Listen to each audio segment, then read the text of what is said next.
The Long Haul Podcast, America's Irish Voice. Interviews with inspiring immigrants, renowned Irish personalities, and discussions on all things Irish America. Presented by Michael Dorgan and Johnny Kennedy. There's a couple of stories with him. I remember one time Ferguson came over and he called us all over and brought us over to the first team just to kind of talk us through why these players in the first team. And the first thing he said was, look at Roy Keane, never gives the ball away, percentage player. And literally the first time Roy Keane got the ball, he gave it away. And everyone just started laughing. On this week's show, we speak to former Manchester United and Republic of Ireland youth player, Kevin Grogan. Kevin first went to Man United when he was 11 and signed a full-time contract with the club at age 15. He was part of a golden generation of young Irish footballers that won the Under-16 European Championships in 1998. Kevin was destined for a bright future with Man United, but was plagued by a pelvic injury, which ultimately cut his career short. Kevin tells us he was playing some of his best football at United when the treble-winning team returned to training in the summer of 1999. But Kevin's injury flared up again, and he was forced to leave United the following year. He underwent a number of surgeries and attempted comebacks with UCD, Milwall and St Patrick's Athletic before calling time on his short career. Kevin talks to us about his time at United, his injury setbacks and the mental struggles of dealing with those disappointments. This is probably one of our most enjoyable and motivating episodes to date because Kevin didn't dwell on his misfortune. Instead, he carved out a very successful career for himself in coaching and in the business side of the game in New York. Kevin now runs his own private consultancy company called Kevin Grogan Soccer that works in sports technology and business development for a number of sports organisations and elite clinics in Japan. The company are also business consultants for Rezzil, a new virtual technology tool that helps players develop their game. You can find out more at rezzil.com, that's rezzil.com, or check Kevin's website, kevingrogansoccer.com. Kevin's Instagram handle is at Kevin Grogan Soccer, and he also hosts his own soccer podcast called The Hairdryer Treatment, which is available on all major podcast platforms. Don't forget to follow us on Instagram, Facebook and Twitter at The Long Haul Podcast, and feel free to leave us a comment or a review. There are lots of great stories in this episode and some good laughs. We even delve into some hair product placement with Johnny, and Kevin reveals he almost made a comeback as a kicker in the NFL. Kevin starts off the podcast by telling us about his time at United, starting at the tender age of 11. Grew up in Dublin, was playing for my local team, moved to the inner city to Belvedere, which would have been a big schoolboy club. And after a couple of months, got identified by Manchester United. Just went over on all my school holidays and trained from kind of 11 to 15, and then was legally allowed to go full time at 15. Yeah. And what was it like there when you first arrived? Did you have much contact with the kind of senior setup or Alex Ferguson? Was he part of the signing, or when did you? Yeah, absolutely. I mean, the first time I ever went, I was 11. We would train and trial and play in Littleton Road, which was a bit away from, just down the road from the cliff where the first team was. On the last day, the Irish scout Joe Corcoran, he would have brought me to the training ground to kind of meet everyone, get autographs, and Sir Alex called me up to his office and said I did very well. So even at that age, he was very hands-on, really, really hands-on. Whoa. Yeah. Oh, that's amazing, isn't it? He had this amazing knack of just remembering names, whether it was schoolboy players at 8, 9, 10, 11, whether it was parents, whether it was staff, groundsman, the tea ladies. He just knew everyone's name, and it was a massive trait because it really made everyone feel part of it, Yeah. He was no Bobby Robson, so... Yeah. I think he's notorious for getting names. So did you go there full time then when you were 15, Kev? Yeah, so legally you were allowed to sign when you're 16, but they found a loophole with the Irish transition year. So I just done my junior cert. They basically said for fourth year I was over in work experience, so they got me a year early because they obviously wanted their players as quick as possible in that kind of full-time environment. And then I kind of legally signed a year later when I was 16. So yeah, 15 when I moved away. And back then it was probably a big thing moving away from home. I mean, the world's a lot smaller now, but it was a big deal going over, I suppose, getting homesick and moving away from your family. But that's the sacrifice you have to make. And did you struggle with that, or how did you adapt to that? Initially, no, but yeah, January, February was always a tough time because we, as youth players, you'd be laid home for Christmas for 2 weeks and you kind of look forward to that. But then you're going back in January, the weather's bad, you're missing the family. Christmas is a false time because you're having so much fun at home, but you probably don't realize at the time that everyone else is going back to work and school, and January and February is just as miserable back home. But that was probably the worst time. And then in addition to that, it was just when you're injured and you're sitting on the treatment bed every day getting treatment, and that's where you just had too much time to think. If you're training every day, you're playing games at the weekend, if you're doing well, you're buzzing and everything's fine. But when you're injured and sitting on the treatment kind of bed every day, and unfortunately I had a lot of injuries, so you definitely get homesick through all that. And so did that injury come on straight away, or how long was it with you, or when did the first spark? Yeah, I had early doors. I had a lot of trouble with my knees and my hips, which was Osgood-Schlatter's disease. And then in the hips, it's called Buckman's disease. But that wasn't actually an issue in the sense of long term, because that was just growing pains. So they were very confident, listen, you're going to grow out of this. So when it's sore, don't play. When it's not sore, you're going to be able to play, and eventually you'll grow out of that. But it was a couple of years into it when I started getting real issues with my pelvis. And eventually they found out there was bony erosion on the left side of my pelvis. And I was probably 17 at that stage, which was a big issue, because with hips, when you're older, you can get a hip replacement, but you can't really get a pelvis replacement. So that was a big concern, and there was a number of operations. And then it kind of got to the stage when I was kind of probably 19 that a lot of injections just to kind of get through the pain to play, which I was more than happy to do. But I think that's when my parents kind of stepped in and said, listen, we've got to start looking at your long-term health here. It's okay to be able to play today, but if you keep getting injections, you're just masking the pain. And that's when it kind of, around 19, we started to have a look at it and say, like, maybe this isn't going to work out. And those years with United, did you play many games at under 16, 17 level? I know you won of course, the major accomplishment there was the under 16 title with Ireland, Brian Kerr's team. So, but you were injured. Yeah. So the first year I went over, which would have been the transition year, I played every week for the U16s, under 16s. Then the year after, when I signed officially, I would have been on the youth team, and then training with the reserves now and again as well, and once or twice training with first team players as well, which was amazing. So yeah, when you're fit, you're playing every week. You're pulling on the jersey, whether it's it used to be the structure was kind of U8s to U16s. Then when you went full time, it went B team, A team, reserves, and first team, but there was no age restriction on the B and A team. So you might have a player like Roy Keane once was coming back from a hernia operation, and he played on the A team just to get some minutes in. And that was great. But that was kind of coming to the end when I first started, and it became U17, U19, reserves, and first team. So there was age restrictions there, which I probably don't think was a good idea, because it was great for us as youngsters when you had like a reserve player or even a first team player come down and play with us. So that was the structure of that. And what kind of years were they? They were the late 90s, weren't they? Yeah, signed full time in '96, so would have been there in '99 with the treble.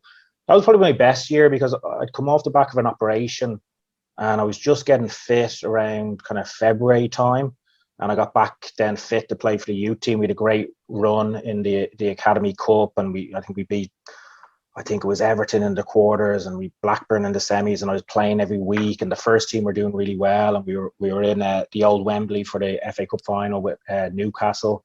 We were at the game at home against Tottenham when they won the league, and then they flew us all out to watch the European Cup final, the Champions League final, in the new camp. So between me doing well then and the first team doing well, I remember going back that summer thinking, right, this is it now. Keep training over the summer, go back in pre-season and really try and kick on then, and get into the reserve team and kind of build a career that way. And usually if you did well in the reserves, you get put out on loan by Alex Ferguson, which is always a good thing because you get that first team experience. But unfortunately, when I went back in pre-season, I was probably 6-8 weeks in, and the injury started coming back. So was this just after they won the treble, the summer of '99, was it? Summer of '99, yeah. Okay. So I'd say the 6 months before that were probably my best 6 months there in terms of getting back from the injury, doing well, first team doing well, everyone was buzzing. So that was probably, and then the year previous was the European Championships with Ireland, with obviously Brian Kerr. We were in Scotland and we won it in May, and then the U18s won it in, I think it was June. So on my team would have been John O'Shea, Andy Reid, Liam Miller, unfortunately has passed away. On the 18s was Robbie Keane, Damien Duff, Richard Dunn. So there was a good pipeline of players back then. Yeah, it was a real golden era you were coming up with, weren't you? A real golden era generation of Irish footballers. There was some great players, and even the U20s the year before came third in the World Cup. There was some fantastic Richard Sadlier and some fantastic players, Trevor Malloy. there was a real pipeline, but it was all down to Brian Kerr and Noel O'Reilly. Noel sadly has passed away, but that was his sidekick, and Noel did all the coaching, and Brian kind of the more motivation side of things and recruitment. But they were brilliant, the two of them, and they'd worked really hard. Vincent Butler initially was the U15 manager. He worked hard to recruit the players. He passed them on to Brian and Noel at U16, and then Brian and Noel really nurtured the players from U16 all the way up to 21s. And there were so many players that came through then and went on to become full internationals and professional players. And a lot of it was really down to Brian and Noel and Vincent Butler. And sadly, Brian hasn't been involved in many, many years, but that's a lot of politics involved in that. Yeah. How did your education fare then when you were over at United? Legally, we had to go to school once a week. So on a Thursday, it was a bit of a token gesture, to be honest. You know, they just kind of, all the academies did it. You went to school once a week. We did like a GNVQ, which was like a general national vocation qualification. It was, you know, it was pretty low level stuff. It was more just tick the boxes and kind of get the hours in. Now, Man United did give you opportunities if you wanted to go on and do your A levels, which would be equivalent of a leaving cert and so on. So if you really wanted to do something, they'd facilitate it. But I mean, education is so important, but the reality of it is you're there to be a footballer, you know, yeah. So you really need to focus on that. So it's a bit of a double-edged sword, because it's hard when you don't make it and you might not have anything to fall back on from an education point of view. But I think if you're going to do it, you just have to go full tilt and go for it, you know. What was a typical week there as a footballer at even at that age? How many times a day? How many times a week were you training? How many games a week? Yeah, we'd be in that was like, it was old school enough back then. We all had our jobs, which I think was a good thing in terms of the youth players. So the first 2 years, you'd be cleaning the boots, you'd be washing the showers, pumping the balls, hoovering the staircases and so on. So we get in early to all our jobs, train in the morning, come back in, shower, canteen for lunch, back out in the afternoon for more technical stuff, back in, do all our jobs. Then, you know, the famous coach Eric Harrison, who was kind of behind the whole class in 92 coming through the system. And he was still there the first year I was there. He'd come down, make sure the jobs were done properly. If they weren't clean enough, we'd have to stay back for another couple of hours and make sure they were done. And now and again, the boss, Sir Alex, would come down, and, you know, if they weren't clean, he'd let you have it. And you get back to your digs then about kind of 4 or 5 o'clock, and, you know, have your dinner and rest up and do it again. That'd be Monday, Tuesday, Wednesday, double sessions. Then you'd have Thursday would be your school day, and you do a light session on a Thursday afternoon. Friday would be kind of your speed agility and your five-a-sides in the morning, leading into your game on a Saturday, and then a Sunday off. Okay. And you said you had interactions with Alex Ferguson. Did you have much interactions with the senior players? Would they come down to you, or?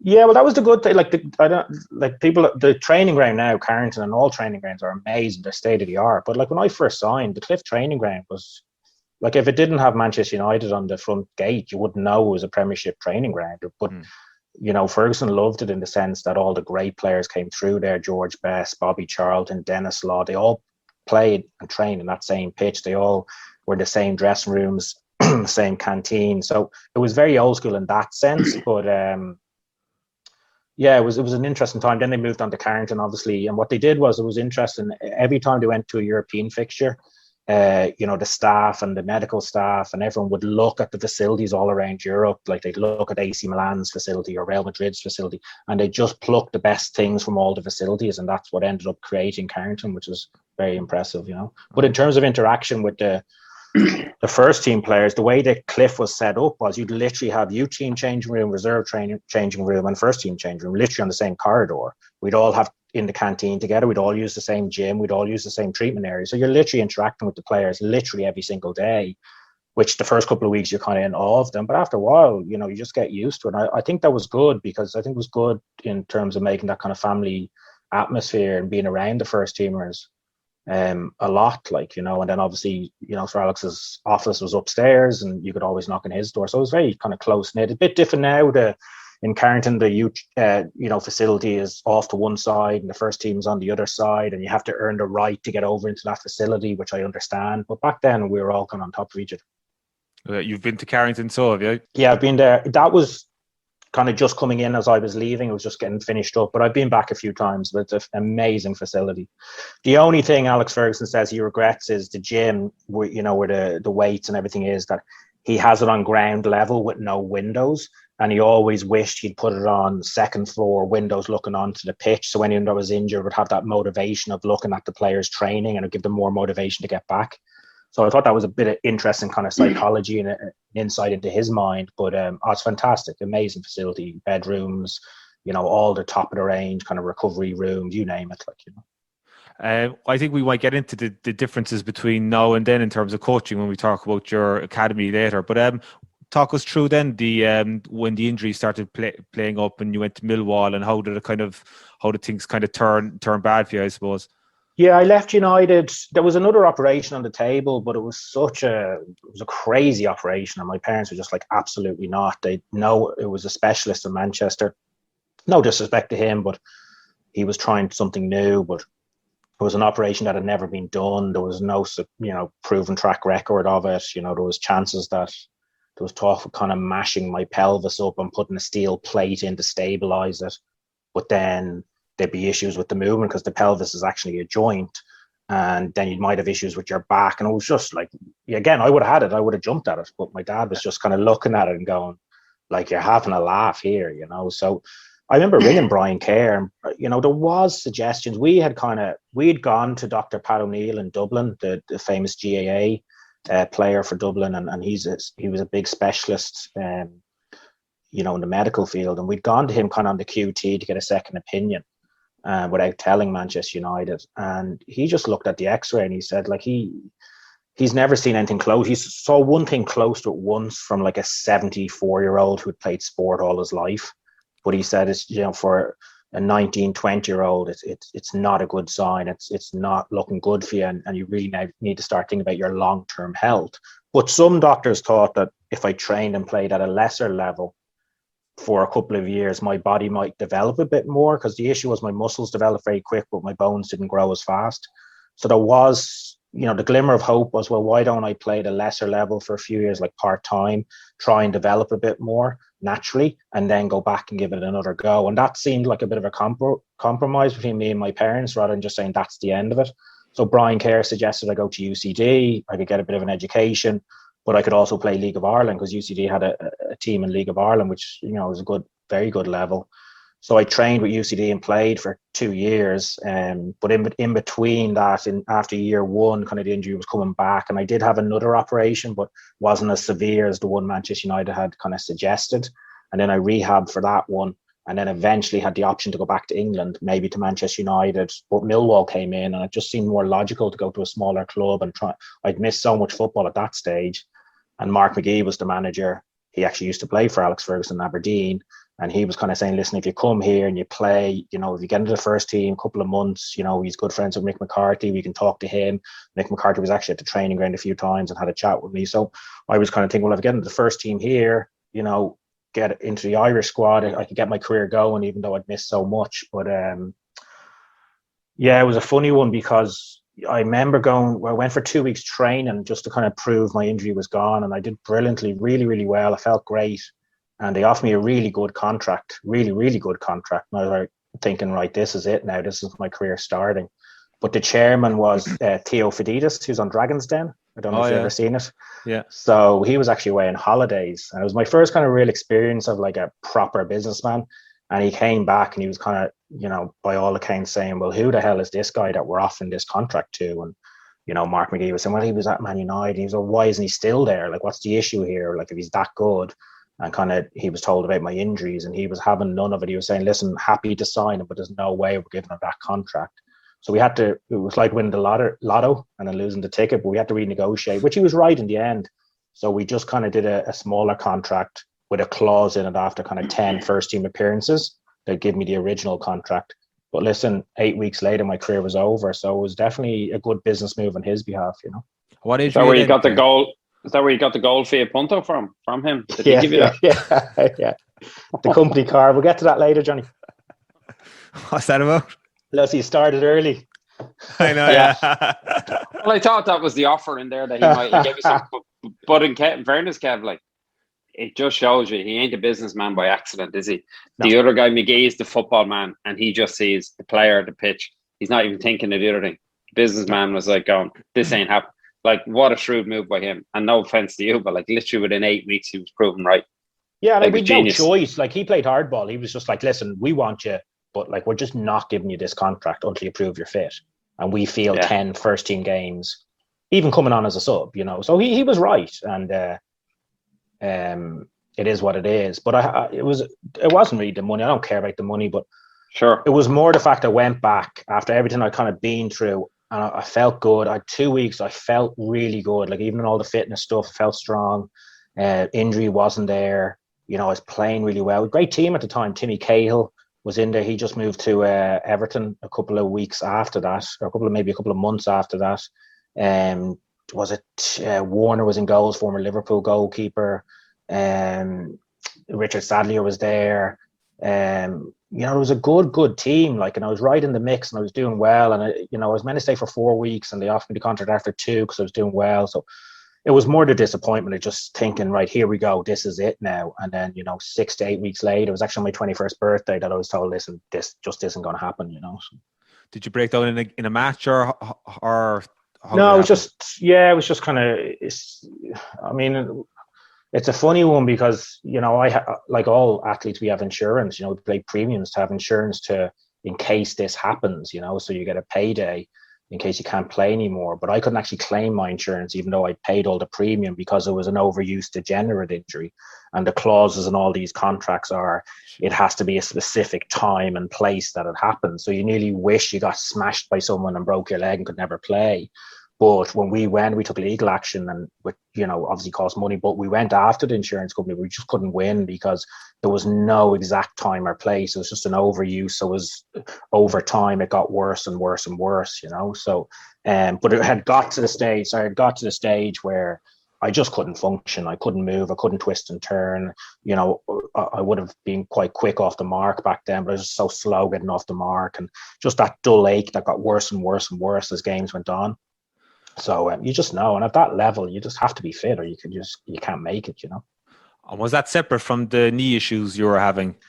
Yeah, I think the knee issues. Like it's funny because every time I go home, someone says, "Oh, it's sad to hear that about your knees," but it was actually never the knees that I stopped playing. It was always the pelvis. But yeah, the knees and the hip stuff, that was just growing pains. That wasn't an issue. So I think it was literally, in layman's terms, it was just muscles developed really quick.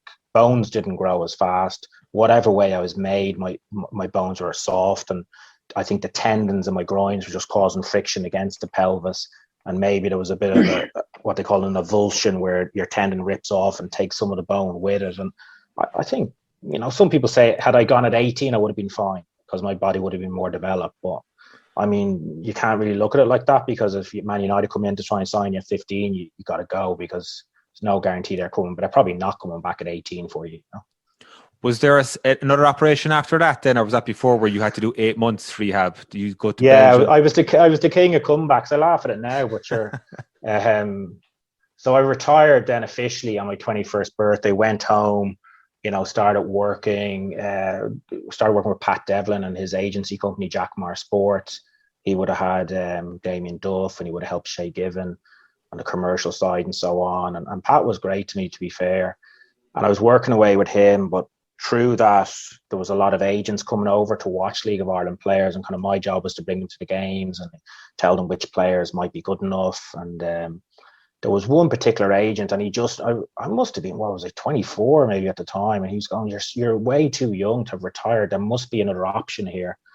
And he was Belgian, and he there's a famous doctor over there called Gert de Klerk. It's a bit of a mad name, and he works with a rehab specialist called Levan Mascal. And these guys have worked on like the best players in the world for years and years. And I'd heard of them. He says, listen, they're good friends of mine. Just go over and see them. Just see what they say. So I went over and visited them. And they said, listen, we think we might be able to get you back playing, but if we don't, we'll definitely be able to kind of tidy things up. So it'll help you with kind of long-term health. And that was a bit of a mad one. That you could definitely argue that was desperation, because I wasn't with a club. I had to fund the whole thing myself. You're talking about a big operation, 9 months full-time living in Belgium, doing rehab. And I decided to do it. And it was a bit crazy looking back on it. It's funny because I kind of in my head saying, well, listen, I've gone through the disappointment of not making it. If this doesn't work, I won't be disappointed, because I already know I've kind of been through that and felt that. So I went over, had the operation, spent 9 months rehab every single day, really worked hard, and I came back and felt great again. I was in great shape. My body fat was down to like 5%. I definitely needed some match fitness. So I signed for St. Pat's, who were one of the only full-time clubs in Ireland at the time. Played with them for a couple of months, and the plan was to play for 2 or 3 months, get match fit, and then go back to England in the new year. I talked to Man United a bit, and they were like, listen, we have Paul Ince who's managing now, Roy Keane was managing, so there was options for me to potentially go to some of these clubs and train and improve my fitness. And same thing, 2.5, 3 months into St. Pat's, and injury comes back, and that was the end of that. And my next comeback is next week, so I was going to ask. I'll do one last one. Yeah, so that was that, really. You can't. It wasn't through lack of effort, anyway. I've read up about you, Kevin. Everyone said that you're like obviously with a tremendous talent, but and we don't have like the social media videos these days. But what type of an actual are you? I know you played midfield. How would you describe yourself as a player? Yeah, I'm what they would call a percentage player. So I would never give the ball away. I wouldn't do anything flamboyant, but I'd keep the ball. So I just keep it moving. I'm not saying I'm Roy Keane, because I definitely wasn't. But Roy Keane had other attributes as well. But he was a percent. You'd never see Roy Keane give the ball away. Yet you wouldn't necessarily see him play 40-yard passes. Yeah. So I was good on the ball, decent vision, passer, link player, and had a decent array of passes. So yeah, back in them days, it was, if you're a midfielder, you have to be able to defend and attack. You weren't one or the other. There was no kind of specialist as such. So you have to be a bit of an all-rounder. So yeah, midfielder, get on the ball and just keep things moving. So style-wise, obviously not as good, but like a decent midfielder that likes to get on the ball, Yeah, and you scored a good couple of goals. I was looking on your record, like, so you could nick a few at the same time. Yeah, but as I said back then, there was no such thing really as defensive or attacking midfielder. So Man United, you're playing 4-4-2 in the midfield. You're expected, if you're the player you're playing with in centre midfield isn't bombing forward, you have to bomb forward. So you'd be expected to get in the box and get your fair share. Like, you'd be expected as a midfielder to get 10 plus goals, a season, especially back then in the youth team and reserves and so on. So yeah, got a few goals. I mean, when I went back to UCD, I played more up front, which wasn't really my position, but probably suited me a bit better in the League of Ireland, and I probably got a few more goals. But yeah, just a decent player, technically sound, and I had a good attitude. So I would have done okay because I had a good attitude and was willing to work it. How big was your Roy Keane stories with? Did you play reserves with Roy Keane once, Kev? When we said as regards, you talked about percentage there, keeping the ball. Wasn't there a scenario once where you were winning well and you didn't play the right pass? There's a couple of stories with him. I remember one time Ferguson came over and we've all night. Yeah, well, he stopped. I remember him stopping our training session, one youth team, and he called us all over and brought us over to the first team, just to kind of talk us through why these players in the first team. And the first thing he said was, look at Roy Keane, never gives the ball away, percentage player. And literally the first time Roy Keane got the ball, he gave it away. And everyone just started laughing. But he was right. But I remember once I was on loan to UCD during that period, and the plan was to go back and train when I was able to. So I went back to train for a week, and just randomly Roy Keane happened to be on the plane. He was obviously in Ireland for some reason. And I hadn't seen him in about a year, obviously young and shy, didn't know whether he'd remember me. But to be fair, he touched me on the back and said, how are you keeping, Kev? I hear you're doing really well with UCD. He waited for me on the other side of the plane, offered me a lift home. Then 3 days late, first day I trained with the youth, second day I was at reserves, third day I was with the first team. And he was there. I mean, at the start of training, you'd always do a bit of keep ball, and we were doing one touch, so kind of like piggy in the middle style. And I just remember Nicky Butt absolutely pinging the ball at me. So it was impossible for me to control it. One touch bounced off me.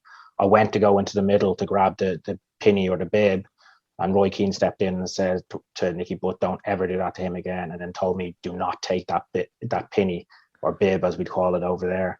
So yeah, it was nice to have something like that having your back. But listen, I remember met him in the car park that day again, and again, Kev, do you need a lift? And I was like, I'm fine. I was actually going with John O'Shea. But yeah, so like my brief experiences with him were brilliant, and people have this kind of perception of him, but like, he was great fun around the training. Just standards, yes. Demanding, yes.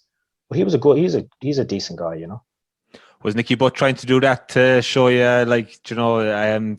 here you are now stepping up, I'm going to put him on the spot, and ambulance type ball? Typical kind of.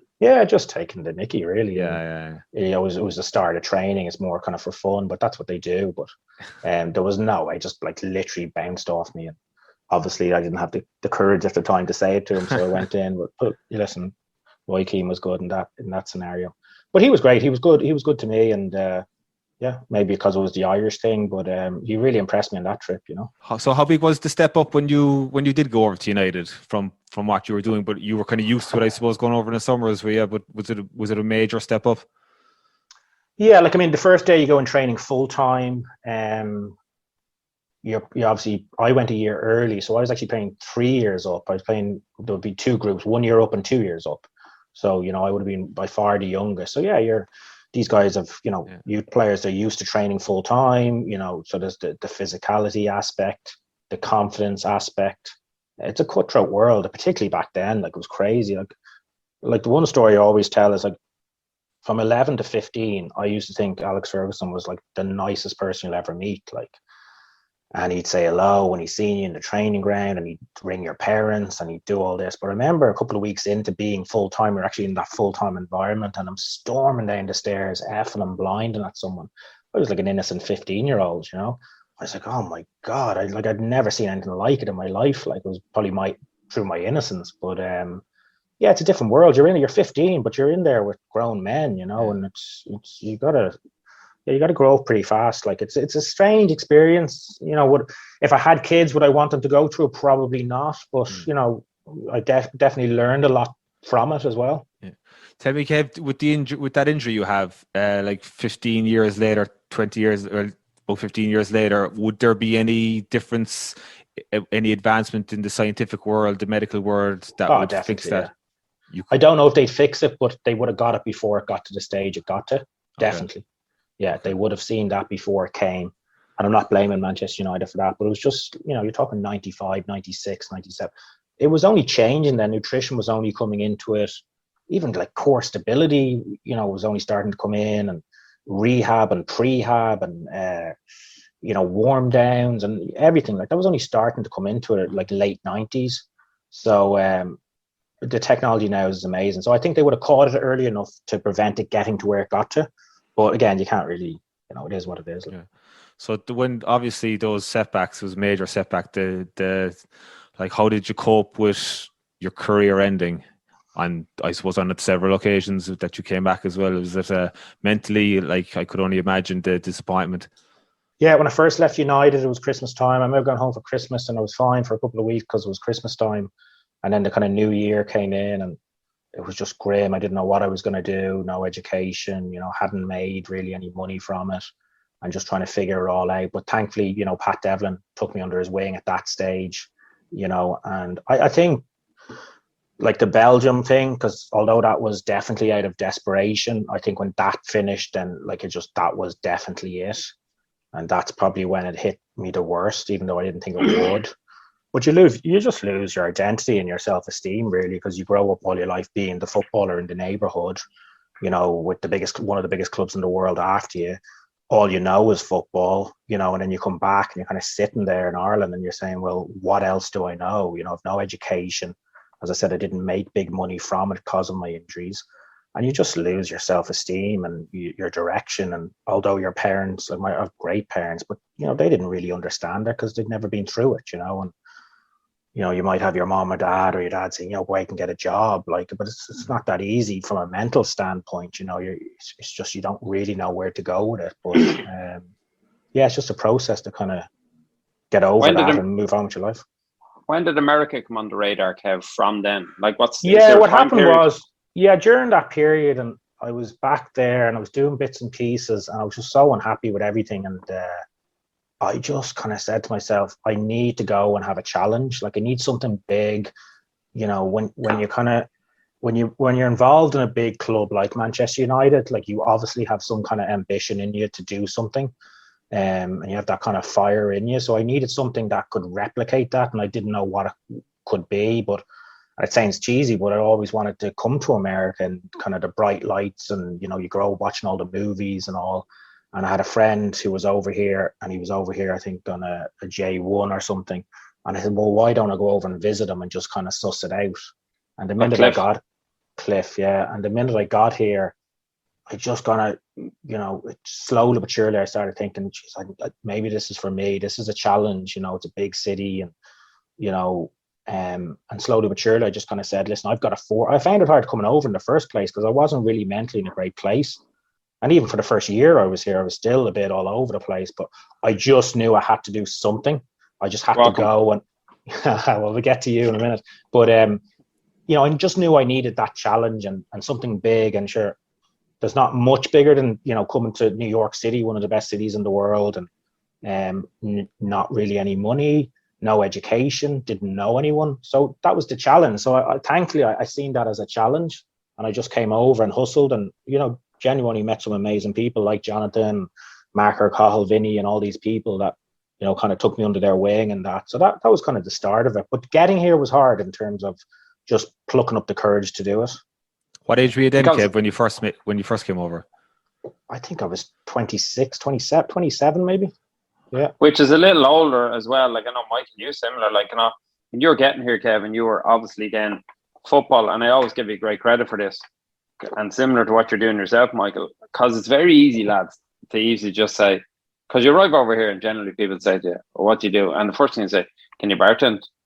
Or can you do construction? And in both your cases, that wasn't what you came here for.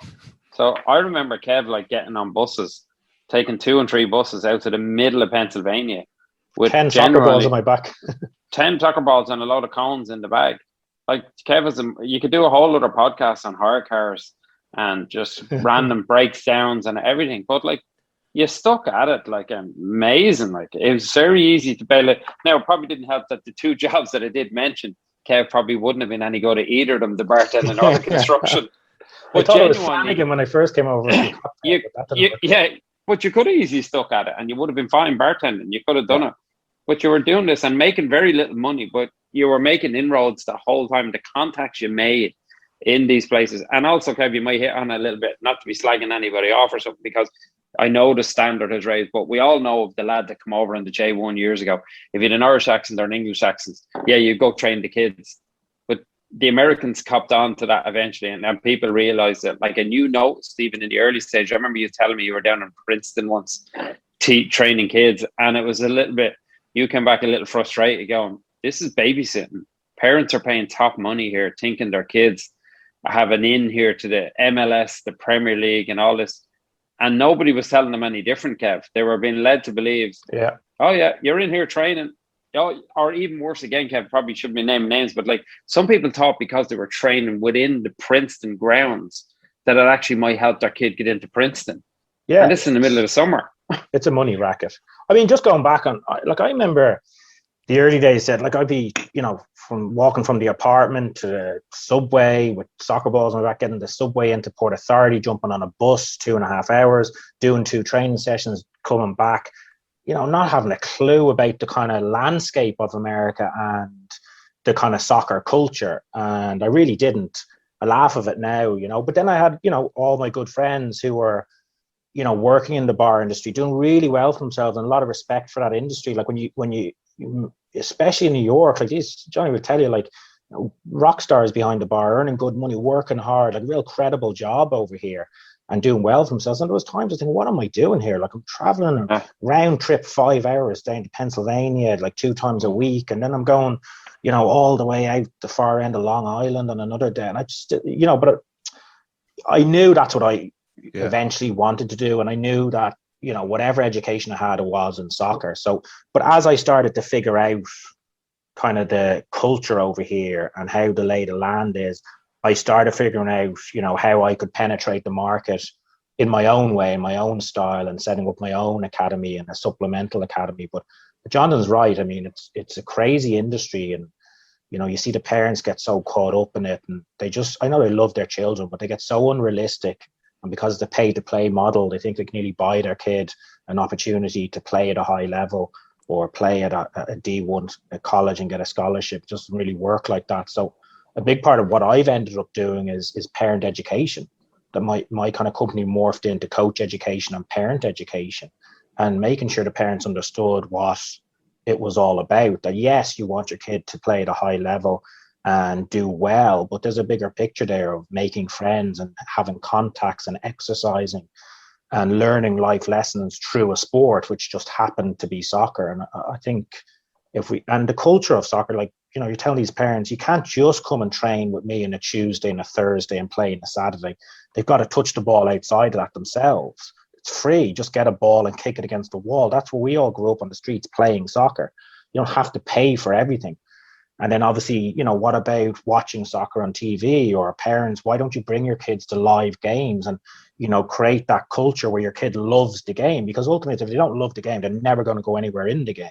So all this kind of nonsense of let's just keep throwing money at it. And Jonathan's right, it doesn't happen anymore, thankfully, because the level of coaching has got very high over here. But, you'd hear so many stories of the guy with the accent coming over and just winging it. And I was always very conscious of that. And that was a negative thing for me, because some people said, well, okay, here he is with his accent. So I used to tell them, before I even got on the pitch, before I even do a contract with anyone, I say, listen, bring me in. I won't charge you. Look and judge yourself if you think I'm a good coach. Let me talk to your parents. Let me talk to your coaches. Let me do a session and make your own decision. Kev, could I just ask you? So, get back to before when you came over. You did a course in UCD. Did you do sports management in UCD? And then before you came over here, did you have coaching badges, or what was the goal when you came out? And what qualifications? Yeah, so I started my coaching badges in Manchester United, the FA cert, and did some FAI courses. It's all under the umbrella of UEFA anyway, and kind of pursued that. And then did sports management in UCD, different kind of modules in that, which was helpful kind of looking back on it. And I mean, it wasn't the most aggressive course in the world. It was 1 day a week, and it was really set up for athletes like kind of myself or whoever. I think Brian O'Driscoll was in the course, and it was really just a way of getting athletes into UCD to play the sport.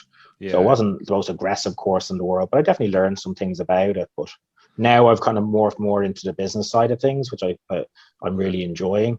But but I would have always pursued the coaching badges and things like that. So when you landed here initially, was the goal to go straight into coaching, and that's what you wanted to do in America, set up your own coaching academy? Was that the goal from the get-go? The goal was to have my own kind of supplement academy. So what that means is, you have travel clubs over here who train a couple of times a week and play on the weekends. They're clubs. I never really had an ambition to have my own club, but what I wanted to be was neutral and a supplemental academy where kids would come to me for kind of so-called elite finishing clinics or skills clinics or coach education or international trips and all that kind of stuff. And that's kind of what I initially set up Kevin Grogan Soccer for. And I had a really good run of it. And it's kind of morphed now more into the business side of things with different things I'm involved in now, So have you kind of gone away from the coaching essentially, is it? Yeah, I mean, the latter part of the youth stuff I was more overseeing. I had a crew of coaches and I was more implementing kind of my brand through them. So it was more coach education. And then I had a few stints as kind of managing the New York Shamrocks and Lansdowne and so on, which I really enjoyed. But I always knew that really wasn't my long-term future. And I'd never had any ambition to go on and manage in the MLS or manage in England. And if I wanted to, I'd have to move back like ASAP and start climbing that ladder. I was always, to be honest, I didn't know at the time because soccer was my way in, kind of being on the field, and I'm a decent coach. But I always just enjoyed the business aspect, to be honest. And that's kind of led me to where I am now. And probably the biggest thing now is kind of Resel, which is a virtual reality training system. We're in some of the top clubs in the world, Man United, Liverpool, Arsenal, PSG. We've just signed a deal with Oculus. So we're working really hard on that. So yeah, I'd say definitely more on the business side now. Tell us more about that, Kevin. Yeah, it's amazing. It was founded in England. Andy Etch is one of the founders, and Adam Garrett, and they wrote this amazing software where you can actually put yourself virtually into a scenario where you can do a skills test. We had about 30 different skills, and with the help of Manchester United, we narrowed it down to what they perceived as the most beneficial 5 skills for players to go in.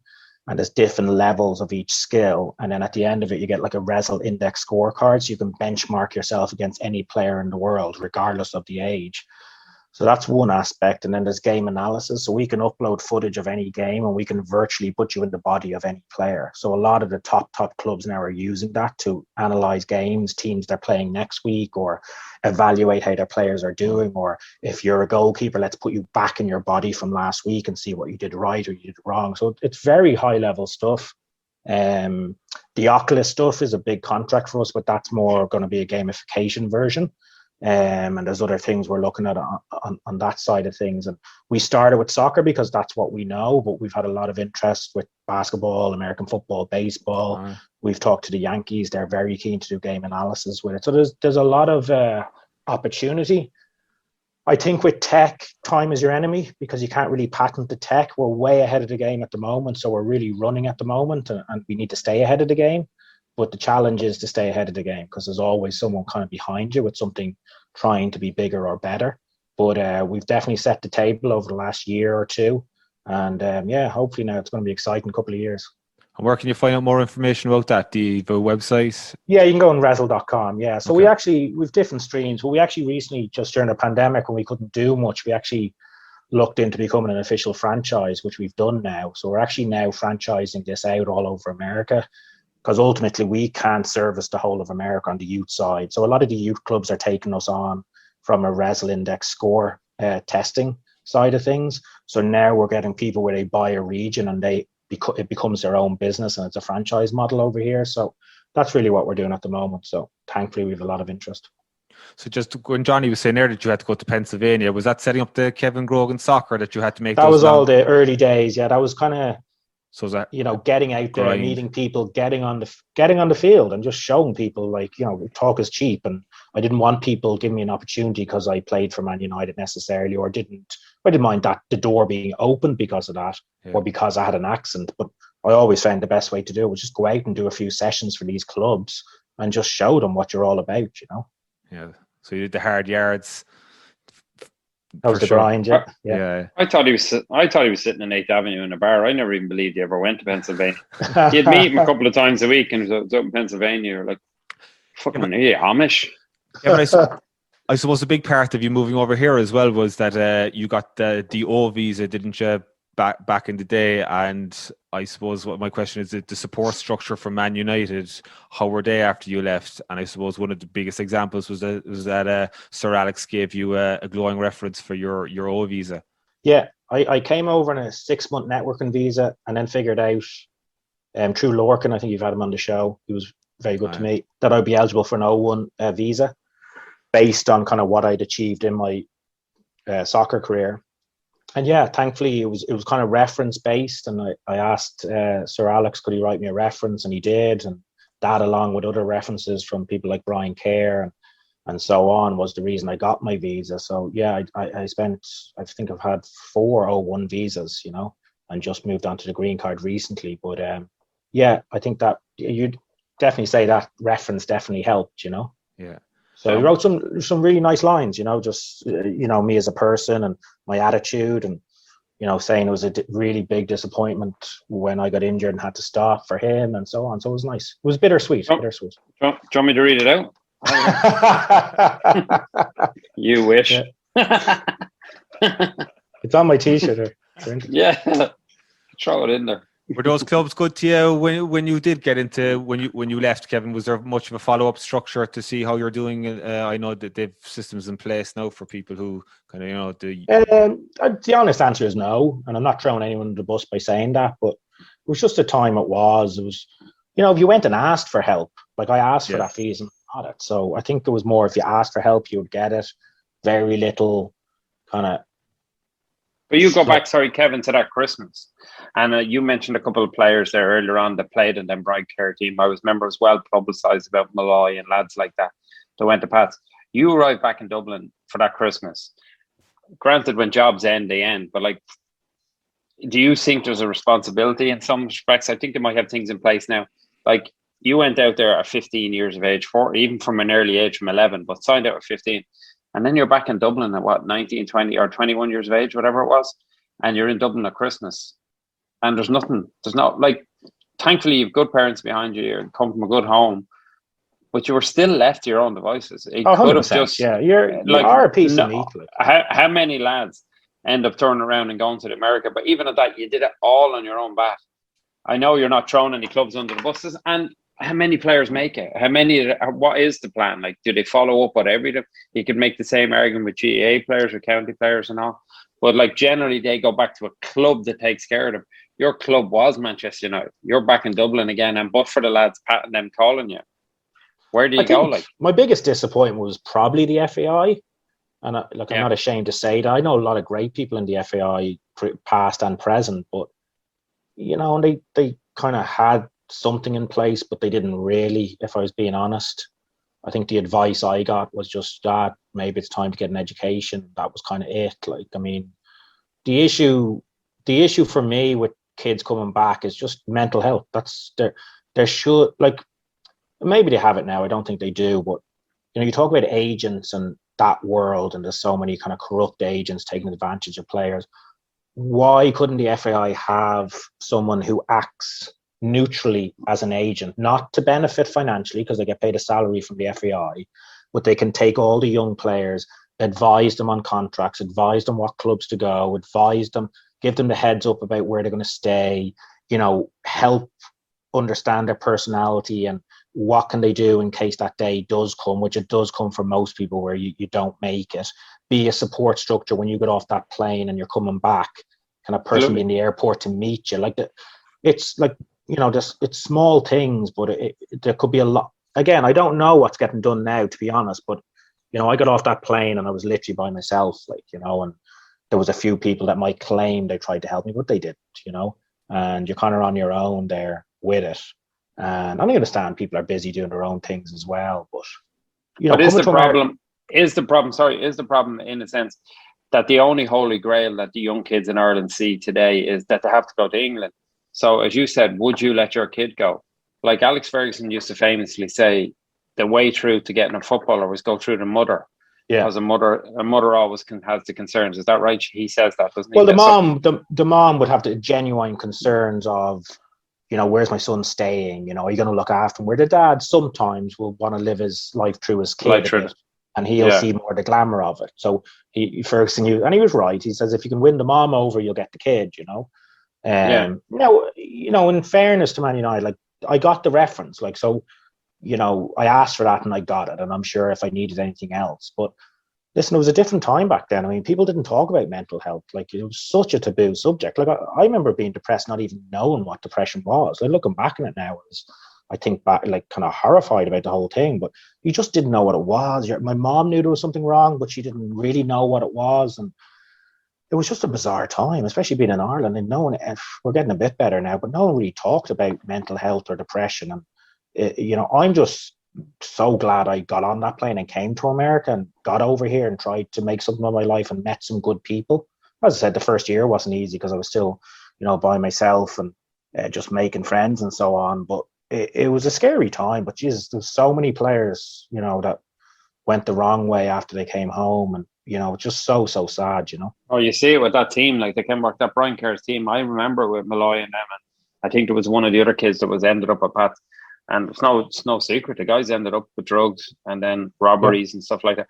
And these lads were like brought around on an open top bus only a couple of years before that. Yeah. And to be, as you say, the FAI to see, like, because obviously I'm a golf fan, the golfers had a similar issue where the kids, similar to yourself and stuff, and lads, they didn't even know how to get to the airport. Their passport was brought to the airport for them, like you guys, and you're planning a plane.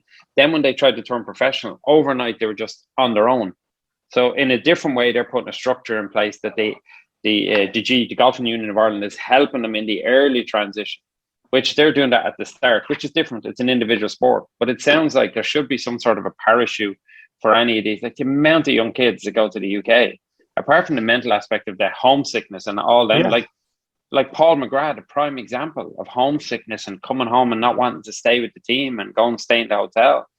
And then even the other young kid, who was the kid from, I know I forget his name, Kevin, the guy who was the busker who died in Galway. Yeah, Doherty, was it?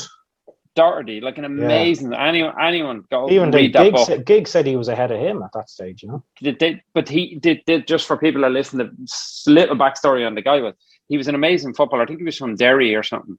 and he was just this amazing footballer. But football wasn't his first love, so he Playing the guitar actually was, did. yeah.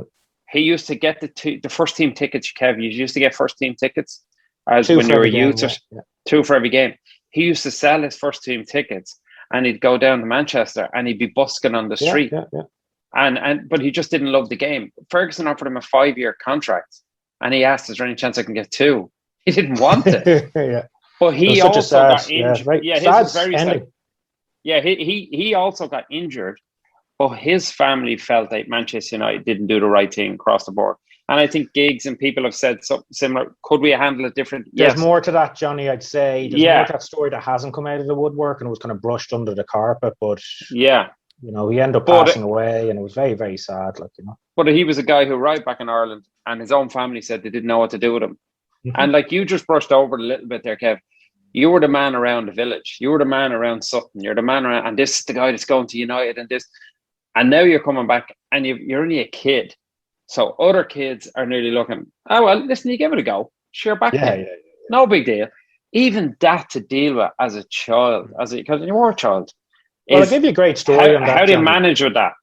The great story is, and I'd be embarrassed now telling this story because you look back at it, but everything is relative and you can only deal with what you're going through. But, there would have been a couple of people locally in our area who got very bad rugby tackles and ended up in wheelchairs, which was just awful, wow.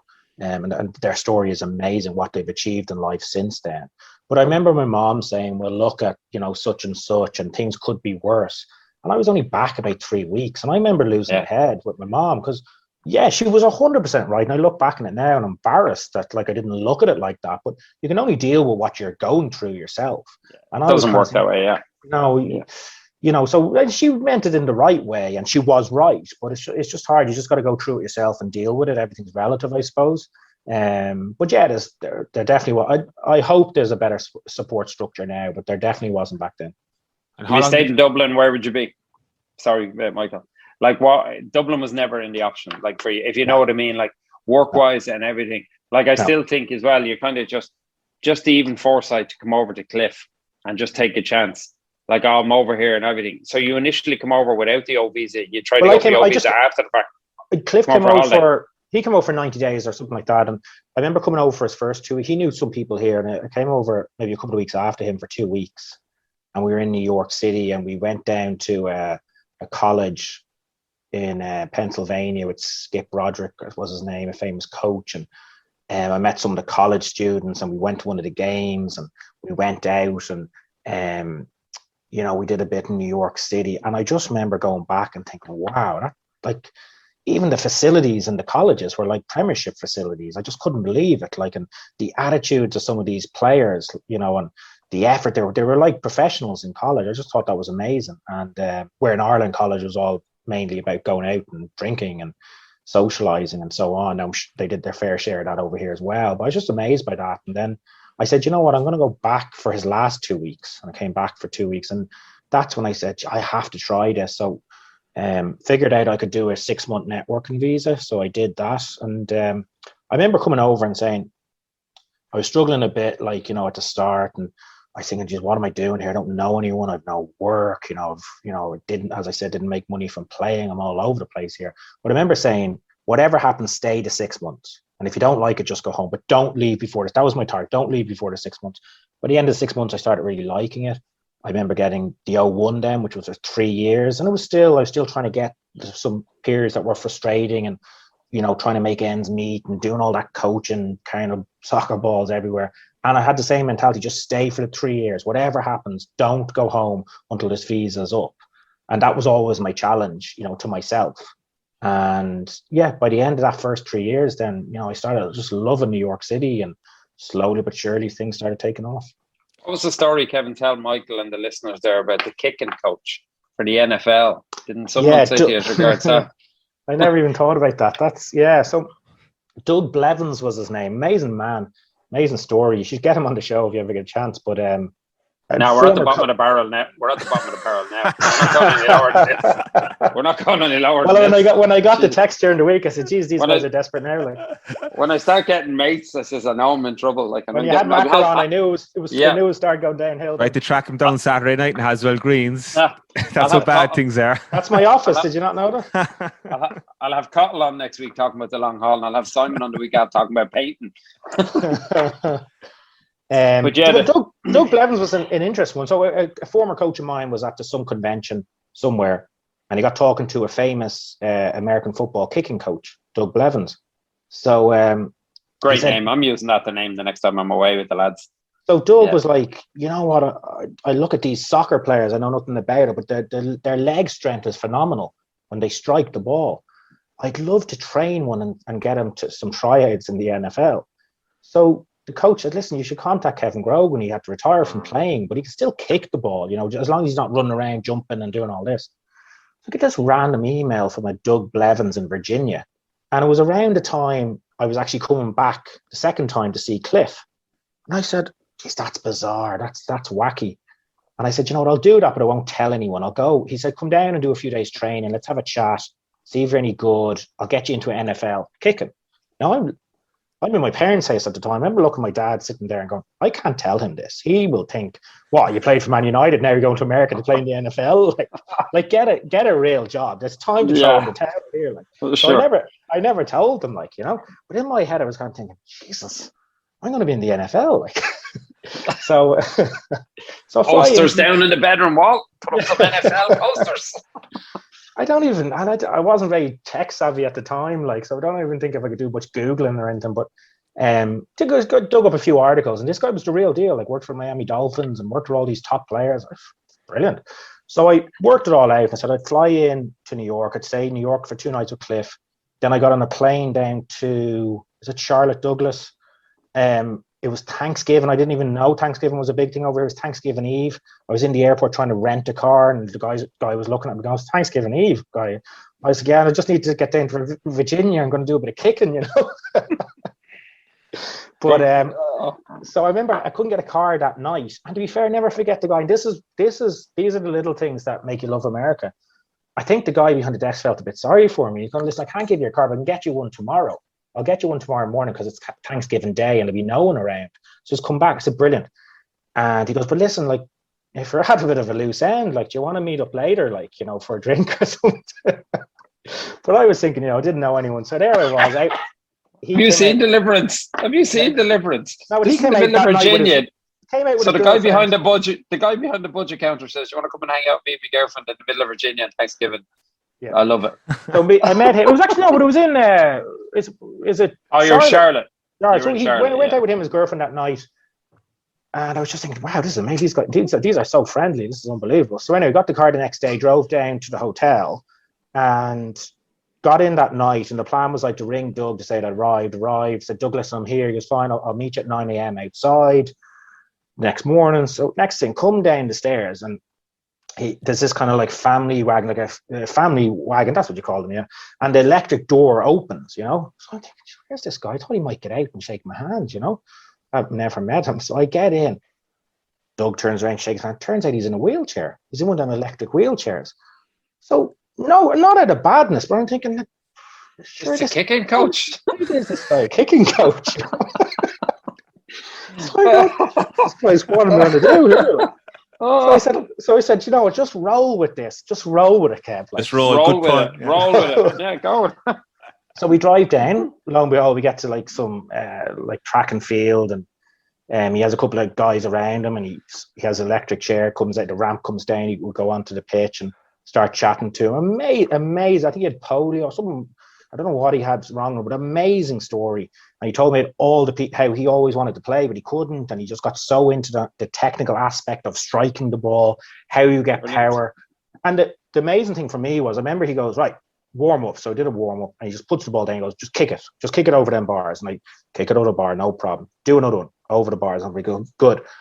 And he's saying, listen, your leg is brilliant. Here's the difference. You're striking the ball, where in American football, not even nothing about American football, he says, you need to get elevation as quick as possible because you have everyone charging at you. So he says, we don't want to lose your power, but we have to tweak your kind of technique here. And he was just telling me all the little tiny things. Move this foot here, this here, lean there. And it was just amazing.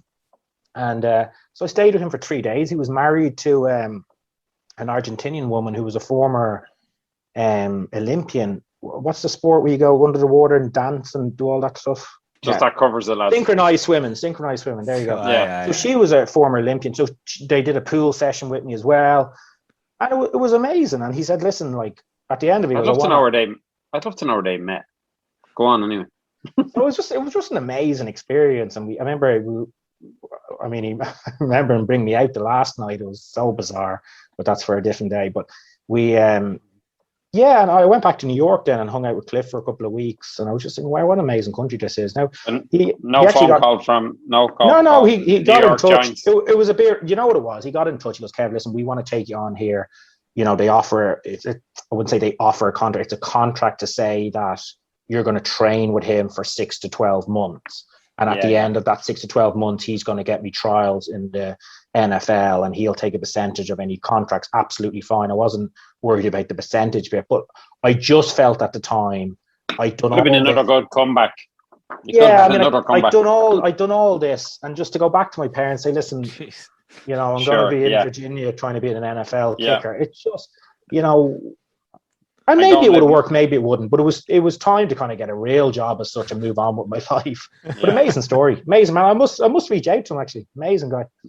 I wouldn't bother. I'll just leave it at that. That's a great story. Kev, where's the soccer academy at now? Or have you moved on from it, or is it still operational? Yeah, so we took a big hit obviously with the pandemic, and you know, you lose a lot of your best coaches. Like anything, I'm sure people lose staff members. Jonathan, I'm sure you lost some great staff members, and you're only as good as your staff in any of these industries. And some people went home, different countries they live. Some had to move on to different things. So, I haven't done anything with it since the pandemic, but there's definitely opportunities now in the next month or two to get back into that. Thankfully, I have a good reputation and I'm looking at that aspect. But the business side has taken over so much that, you know, I'm kind of more heavily focused on that. And I've always kind of juggled 5 or 6 different things. And I've always wanted to maybe just for even 1 year, just focus on one thing and see where I get with it. And that's definitely the VR stuff at the moment. So we'll see where it goes, but it's there. You know, thankfully I built up good reputation and it's there if I want it. You know? So it's like a seamless transition. Like when the pandemic hit, you had something set up that you could just go into the business side of things. That's fantastic. Yeah, well, I was always doing other things as well. Yeah. So yeah, I mean, you lose in some areas, you gain in others, and you just get on with it. Like we all took a hit, but here we are, kind of getting back going now. Like you're involved with a few clubs here as well, Kevin, weren't you? When you came out to New York Shamrocks, a few Irish clubs. Yeah, Lansdowne was the first one. To be fair, Lansdowne gave me my first job. I was only 27 and I managed their first team. We did really well and I enjoyed it. And then I went with Oliver Perfranicu to the Jersey City Eagles, who were the MPSL, which was the next level. Enjoyed that. And then I stopped doing it because I knew it wasn't the career I wanted. And then I eventually went back into it with the Shamrocks. Spent 4 years there, which was an amazing experience. Like, what an amazing club! Like the longest running Irish club in America. You know, I think had men's first team reserves, legends, over 30s, women's first team, second team. You know, we played Manchester United legends last year. Great club, but I did it for 4 years and I loved every minute of it. But it was time to move on and focus on kind of my business. My business, you know, when you know, I'd be a very passionate soccer person, and it doesn't matter if someone's paying you $1 or, you know, $100,000. You give your best to whatever you're doing, and I you know, really put blood, sweat, and tears into that. And it was just time to focus more on my business, you know. And are they based in Queens, Sunnyside, the Shamrocks? Yeah, Shamrocks are Sunnyside, Queens. Yeah. And did you first move to Sunnyside when you came over here, and you stayed here since? Are you still? Yeah, I was Woodside initially, and then Sunnyside, and stayed here, and thankfully made some great friends, you know. And of course, you met Johnny, unfortunately. You're welcome. Yeah. Well, I tell you a good story. That was another hit you took. Well, I met Cahill first. I won't say. That was another comeback. But Cahill was, you know, I met him randomly through someone, and he was like, you know, I'm going out with all my mates for dinner on Saturday. Do you want to come? I said, absolutely. And I went out. I think we went to Keen Steakhouse. It was someone's birthday. the great night. But lo and behold, Johnny was moaning beforehand because there was 4 of them in the group before me, and 4 was perfect for the taxi. Now I hear was a 5th, and Johnny was going, well, how are we going to work the taxi here? Like, so Johnny tried to get me out. He tried to get me out before he even met me. Like, it's everything. It was my brother's 30th birthday. It was Vincent's 30th. And randomly, as usual, Cottle brings a stray dog to the table. And it's last minute. When we arrived at the restaurant, I said to one table for 4. And Cottle goes, no, it's 5. I said, how is it 5? And he goes, oh, I'm bringing some fucking mate of mine who got kicked out of Manchester United for selling gear. And it was like, but it was like some random guy. But my argument at the time was, I went on a rant with Cottle having the crack. I said, Cottle, you do this all the time. You bring someone along and everything's great. I said, but lo and behold, what's going to fucking happen? At 3:30 in the morning, I'll be the one stuck at the end of the bar in the mean fiddler, and this stray dog you'll bring along, well, I'll be stuck with him. And I said, and you'll know where to be seen. Kev comes along for the dinner. I don't remember any of it, to be honest with you. I don't remember Kev at the dinner. I don't remember the whole lot. But I remember 3:30 in the morning in the mean fiddler. And I just turn around and I look, and there's Kevin, and he's looking at me. He goes, so were you bartending yourself? Are you in any Moors? And I remember just going, see, look, now I'm stuck with him. Look and at I've been now. stuck. 10 years later. And we just got our vaccines, buddies. Yeah, vaccine butters, yeah. So Kev's been a great addition to the 5 top table, but it's admirable to see. Like I said to you earlier, like I think, like if you read Kev's backstory, and at the time, like I probably thought it was all lies, so I didn't really care any less. But when you see what he's done, and he managed a club up north there a little bit, and things, just go the way they do. And then even for the pandemic to hit, like in Kevin's scenario, like contact kids, all that type of thing, social distancing, it'd be very easy to throw the towel at it. And as Kevin said, he looked at all of us bartending years ago, and we were all making good money. We were at a steakhouse there for bird. You're throwing money around left, right, centre. Kev could have easily gone into that, and he did. Like, he worked with us at Annie Moore's a few times. I think Mickey and them were good to him in Bar 43. Macker and Pat, he has a couple of good stories working with Macker and Pat. Like, and typical of Michael and Patrick, they were like, listen to Kevin one day. Yeah, we get the football going. The lads get these great notions in head. Yeah, we're going to become this soccer bar and with a whole lot. And literally one Saturday morning, they tell Kevin, yeah, you're on your own. You go in there, you work away. Kevin didn't even know his way around the bleeding bar. And the lads just left him in there one Saturday morning.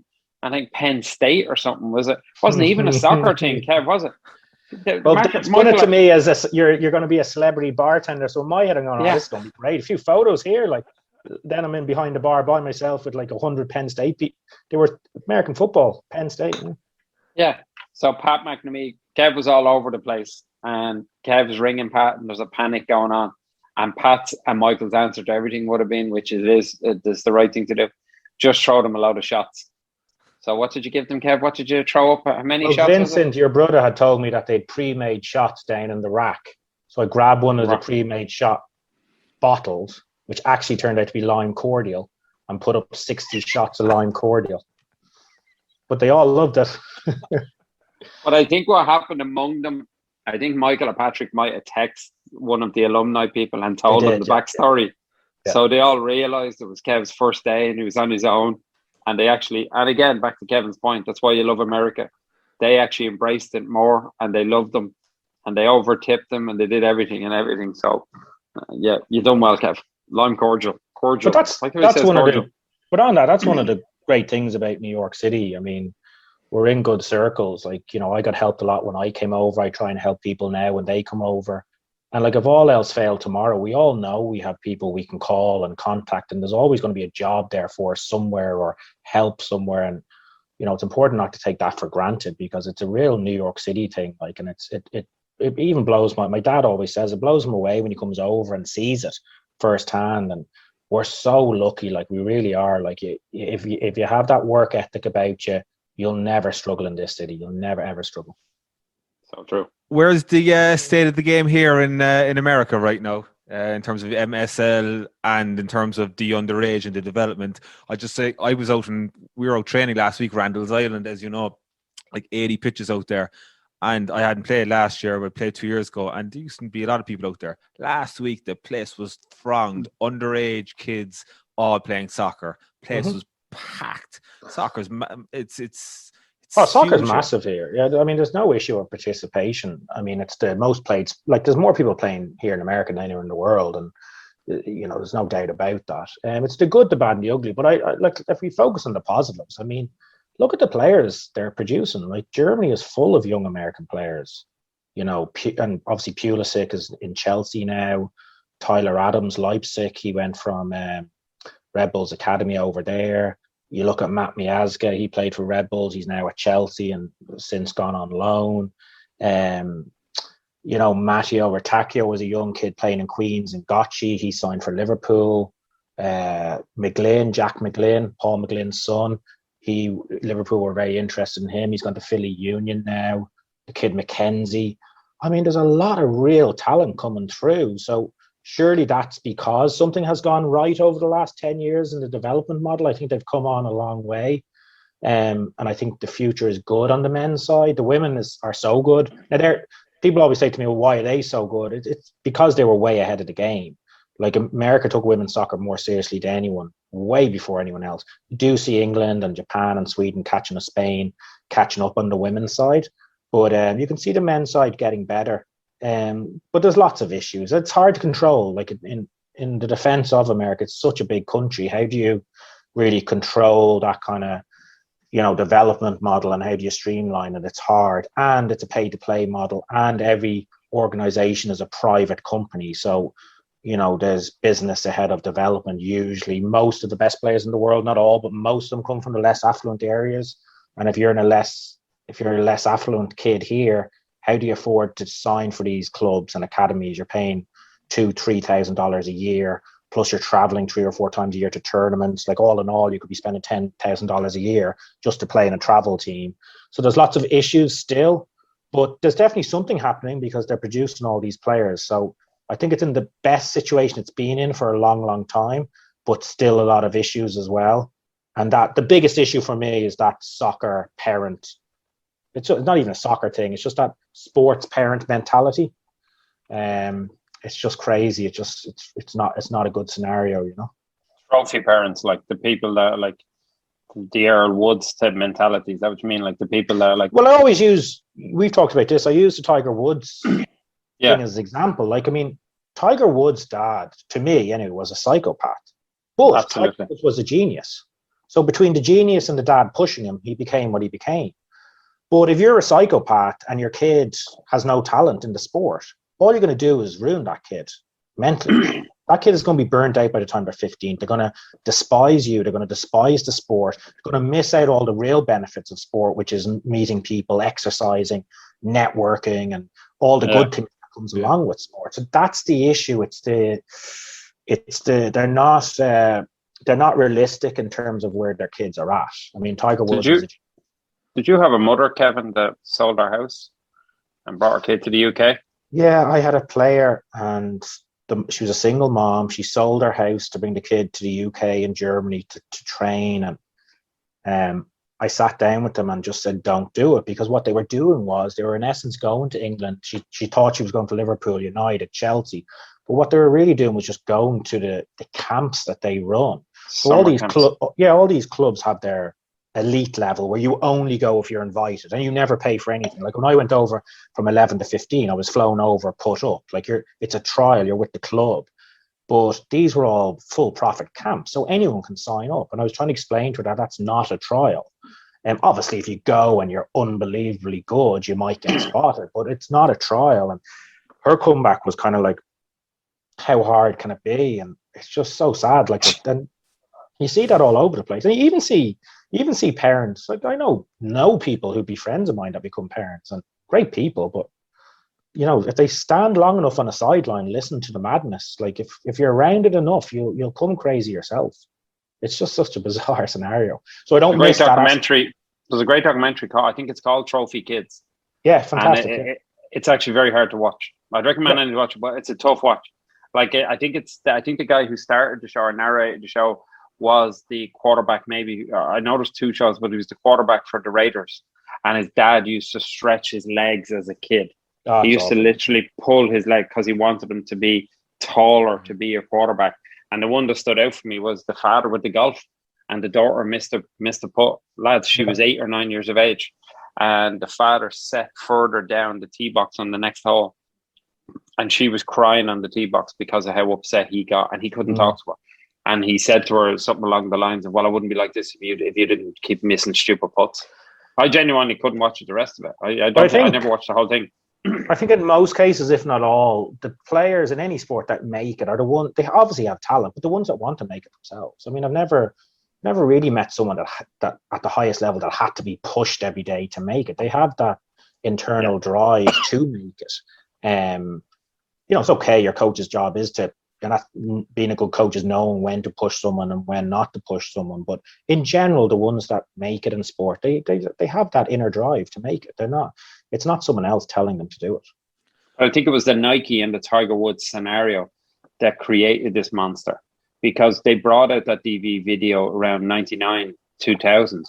And you literally had one of there was a three box set, and one of them was actually Earl Woods talking about pushing Tiger to breaking point, and he actually did push him to break, and like literally he would even racially kind of abuse the kid and saying to him, "This is the type of stuff you're going to have to put up with." But to your point, Kev, now there's parents looking at that going, "Yeah, but he has 6 green jackets and he's this not. He's won in him any lads." But a question for you, Jonathan: Would Tiger Woods have made it anyway without his dad doing that? I would say yes, because I'd say he probably had that inner drive and ability anyway. He would have made it at something. I don't know about the golf, but he definitely would have. But Tiger knows now, and Tiger lied to school teachers and stuff like that because he was so embarrassed. Like when they asked him about certain injuries, Tiger said, "Oh, I had that fallen off my bike." He never even had a bike. The father wouldn't. And one of the school teachers in the early days, and this is not hearsay, this is on recent documentaries and stuff from years ago, I remember reading up on, and teacher wanted Tiger to interact with the other kids. And the kid himself, Tiger, asked himself about wanting to play football. And the father, Earl Woods, had never even gone to a teacher's meeting before. And then when he heard this, he went to the teacher's meeting and told him, "My kid will not be playing any other sport other than golf. So don't even be trying to sign him up to them things." But at what cost? Like Tiger Woods arguably could have been Michael Jackson up till recently, like hasn't just died. Like it's a similar, to me, they're not. I was just about to say that. I was just about to use the Michael Jackson thing. His turnaround, in my opinion, is phenomenal. We'll never know, but I think he was that close to being probably on the front of the newspaper for being died or something. He'd no childhood. He'd zero childhood. And when he eventually broke away and moved to Florida or something, when you think of what he did, he never actually stayed that close with his dad then, as much as they, like Tiger Woods' father's buried in an unmarked grave in Kentucky. So that'll tell you everything. You know? Sad. In the last 10 years, Kevin, with the popularity of soccer here, what has driven that? Because there's so many competing sports here in America. I think it's the concussion. Sorry, stop you, Kev. The concussion is a big factor, isn't it? Yeah. Like, Kev, sorry, you can jump in, Kev, but you said there, Kev, earlier on, the reason the women's game was so far ahead, I think because the girls didn't have many other options. Absolutely. Now, they did a survey there a couple of years ago, and most parents actually said now they wouldn't put their kids near American football. Like, again, back to the mother and father scenario, the mothers had said, no chance of my son going into it. And if you look, it's generally down around the Carolinas and places like that in California where the big numbers are coming from in soccer. But it's mainly because they're not playing. There's no way they're playing American football. And that's where this divide is coming. The swing is coming from. There's no real barrier to entry for soccer. You need a soccer ball and a pair of cleats, and off you go. Where you go to baseball, you need all the equipment. American football, all the equipment, plus the dangers of American football and so on. So it's just an easy sport to play. Plus the whole immigrant scene. There's look at all the immigrants coming over, Italy, Ireland, and so on. They, all over the place. They all grew up playing soccer. So as you see each generation now, soccer is coming more and more to the forefront. Do you follow the MLS closely? Loosely. We were with Inter Miami last week doing a demo for Rezel. That's David Beckham's new franchise. So I'm interested in that one with Phil Neville, obviously, class of 92, the manager. David Beckham, one of the owners, and all. So that's an interesting project. But I wouldn't follow it religiously, no. Did you bump into Becks? No, he wasn't down there last week, but we're going back in June, so we'll see. What do you think of the whole Inter Miami concept? I think it's great, yeah. No, I think it's good. I'd be a big fan of David Beckham. I mean, fantastic player. Great role model, never got himself in any trouble. Super pro, was as fit as anyone you'll ever see in your life. Wasn't a partier, wasn't a drinker. Real family man, massively successful off the field business wise. I mean, he's definitely a real role model. No, there's no doubt about that. Fantastic player, underrated, definitely. And what about the League of Ireland at home? Do you follow that, or have you any thoughts? Yeah, I followed that a bit. Yeah, like, you know, I was involved there for a while, but it's interesting. It's hard. It's just so hard with there's not really the fan base. You don't have the gate receipts. It doesn't generate enough money for the clubs. The sponsorship isn't great. You know, not enough people watch it on TV because people are, you know, more obsessed with the England Premier League or watching Gaelic or rugby. So it's been a bit of a vicious circle, but the standard over the last 5 years has gone through the roof. Like, it's phenomenal standard, like playing really quality football. And you can see that with a lot of players moving from League of Ireland to England. And there's an argument, Noel Quinn talks about it a lot, the argument, if you could get the League of Ireland to a certain standard in terms of facilities, there's coaches there's good players there with facilities and that kind of thing, you could arguably keep the players there longer, you know, let them mature physically, let them mature mentally, and then send them to England when they're 18 or 19. The League of Ireland clubs can get a transfer fee, which can get pushed back into the game. And the player can go to England and be way more mature. You're way more ready at 18 or 19 to go and tackle that world than a 15-year-old. But they need to have the right facilities and the right structure to keep that kid in Ireland and then create that pathway for, which can be done. And I know Noel Quinn has talked a lot about that. Will we see the reforms in the FAI, do you think, for that to happen? Hopefully, yeah, hopefully. I mean, there's some good people involved at the moment, and it's hard. A lot of damage was done. You know, I was reading the John Delaney book, Champagne Football, recently. It's just mad stuff. Like, but I mean, are we surprised? Probably not. He probably did some good things as well, to be fair to him, but he did a lot of bad things. But there's a lot of damage. I don't know. If it was me, I'd probably fold it and set it up again and rebrand it as something else and start again. But from a technical side of things, why Brian Kerr is not involved, and I'm not being biased because I know Brian, but I mean, how is he not in charge of, you know, the future development of Irish soccer, like in terms, especially on the youth side of things? It's bizarre. He's produced more players than anyone. You know, he's so respected around the whole of Europe, in all different circles of soccer. And, you know, just because him and John didn't get on, you know, you hear stories about, like, no one even knows what our trophies are from the U16s and 18s because they were never displayed in FAI headquarters. Like, that's, you know, that's how deep the rivalry goes between Brian and John. And that's embarrassing. Like, what an achievement for you all to have achieved. And even he didn't want to do a reunion for you. He didn't want just to have any recognition. He wouldn't do it 20 years ago, I think 2 years ago, and he didn't do a reunion. Now, thankfully, the Soccer Writers Association did a presentation, and we all went back. It's the first time I've seen something. Getting together. Is there talking to you getting together, Kev, maybe and playing over here or something? Yeah, there's talk of maybe the U16s and 18s playing against each other over here, maybe not this summer, the next summer, through the Shamrocks.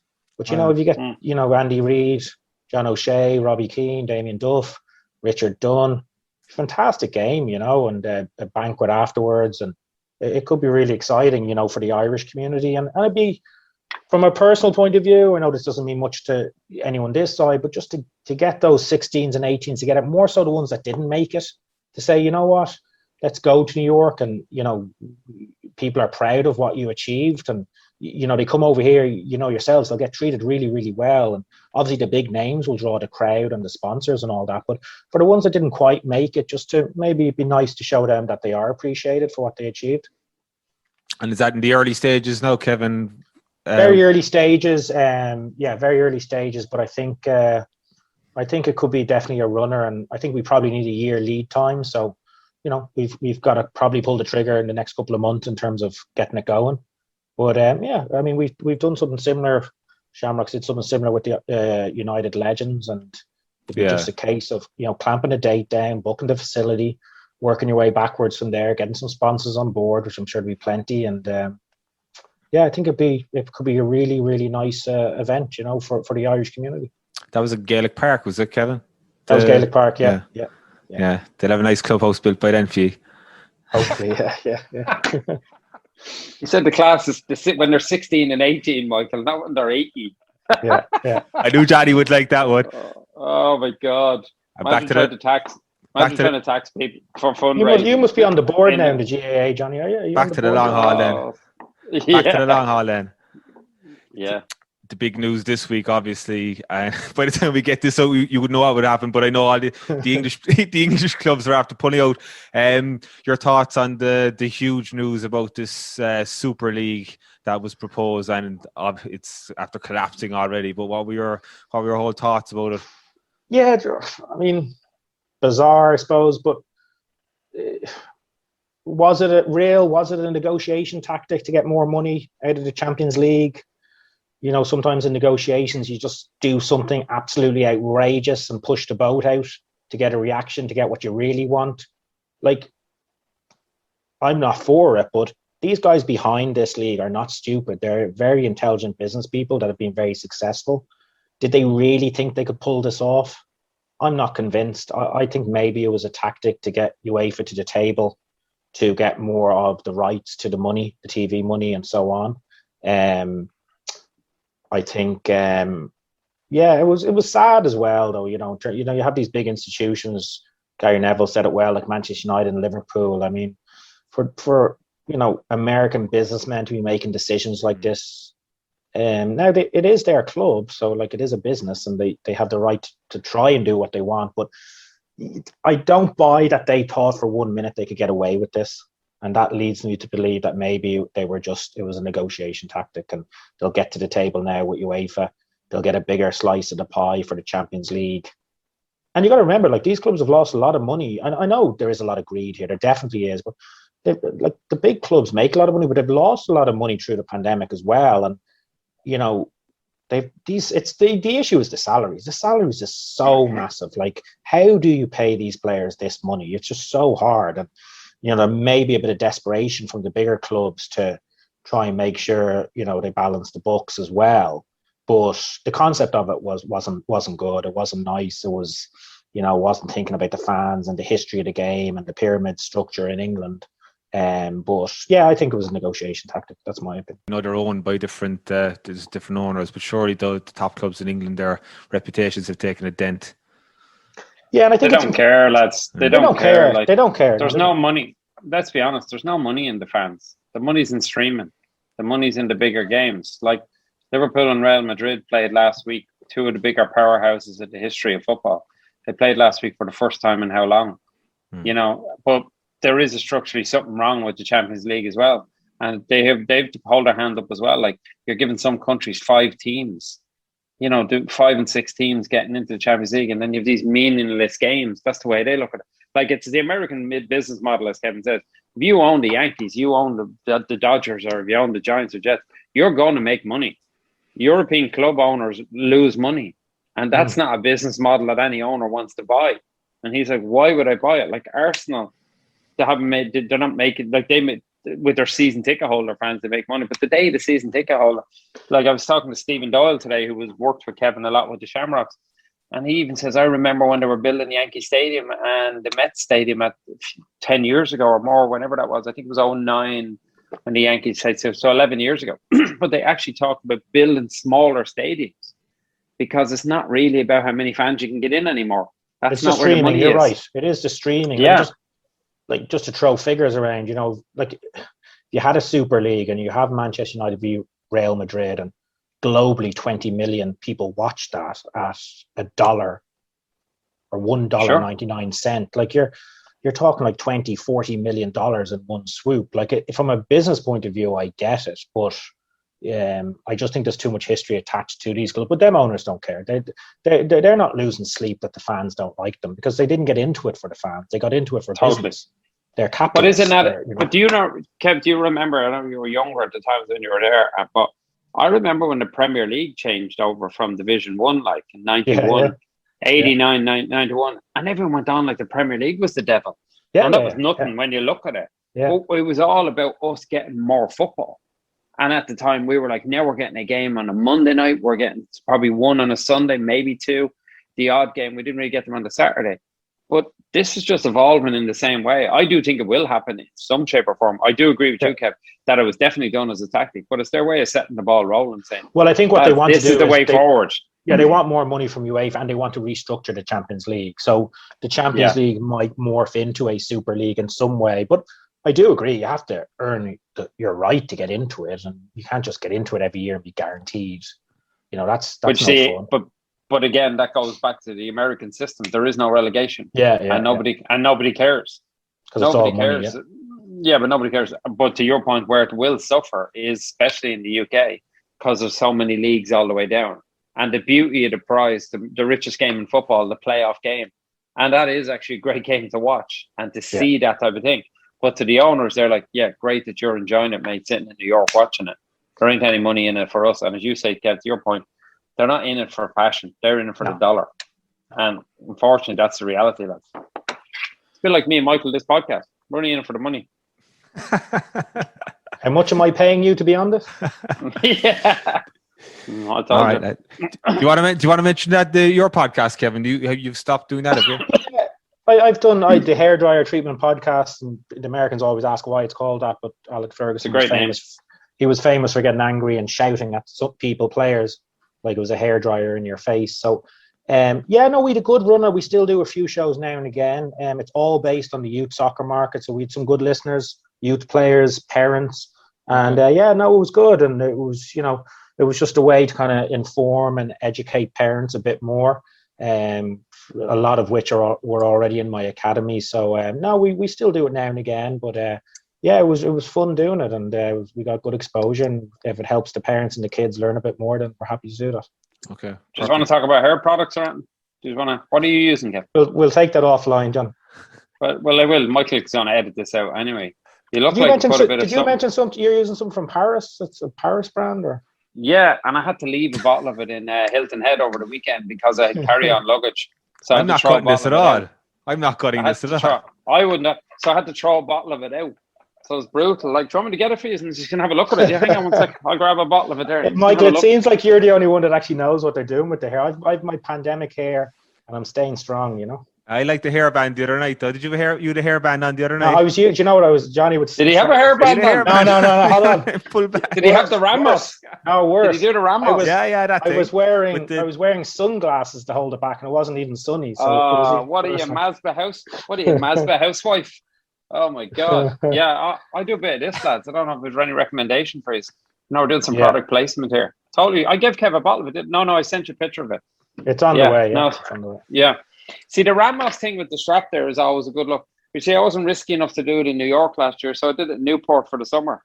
Have a couple of good drive-by bicycle rides, start with the hair blown back. It's a good look, Kev. I would definitely try it. Are you ever going to dye it, Kev? Would you just throw a bit of dye in there in the slide, would you? I'm getting a bit of grey. I'm doing well with the. I'll never go grey, and I'll never go bald. Well, the bald part maybe. The grey part, I've met your father. You're definitely going grey, mate. Don't be fooling yourself. Yeah. Do the beard like Michael. Go cast away. I had a beard. I just shaved it off for the show. But anyway. You do look like a bit baby face there. Yeah, you should have. You did a wet shave. I don't know if I do a wet shave anymore. No. Don't bother with that. Boys, that was very enjoyable. Kev, thanks for doing that. Yeah, no, thanks a million for having me on. I hope I was... Appreciate it. You're fantastic. Insights, Very insightful, Kev. Thank you very much. Thanks, Guy. Why, Santi, my dear Annie. And that's all for this week. Let us know what you think by leaving us a comment on Facebook, Instagram and Twitter at The Long Haul Podcast. You can check out all of our previous episodes on thelonghaulpodcast.com. For more information on Kevin's company, check out kevingrogansoccer.com or follow Kevin on Instagram at Kevin Grogan Soccer. For more information on the virtual reality tool Rezzil, check out rezzil.com. That's rezzil.com. And Kevin's soccer podcast, The Hairdryer Treatment, is available on all major podcast streams. Please leave a review and subscribe to the podcast. This will ensure that we can get more episodes to you more often. And thanks for listening. Santi, my dear Annie, oh, you New York girls, can you dance the polka? And when we got inside the house, the drinks were passed around. The liquor was so awful strong, my head went round.